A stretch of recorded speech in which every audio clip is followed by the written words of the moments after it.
கோயிலுக்கு போகிறோம், அதுவும் மெயினாக குலதெய்வ கோயிலுக்குலாம் போகிறோம் அப்படின்னா, ஒரு 2 நாளைக்கு முன்னாடியே வீடு வாசல்லாம் வலிக்கிறது, அதுக்கப்புறம் பெட்ஷீட் பாயெல்லாம் அலசி போடுறதெல்லாம் வந்து ஒரு பெரிய ப்ராசஸ் எங்கள் வீட்டில் நடக்குங்க. ஸோ அதான் வந்து அன்றைக்கி மார்னிங் எந்திரிச்சதுமே நானும் அம்மாவும் பிளான் பண்ண ஆரம்பிச்சிட்டோம்.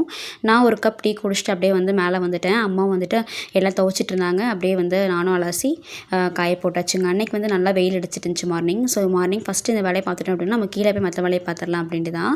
அதுக்கப்புறம் கீழே வந்து விண்டோ கிட்ட தான் நான் மிஷின் போட்டிருக்கேன். ஸோ மிஷின் கிட்ட நிறைய டஸ்ட் இருந்துச்சு. ஏன்னா விண்டோ சீட்டை போட்டாவே வந்து கண்டிப்பாக டஸ்ட் வரும் இல்லைங்களா?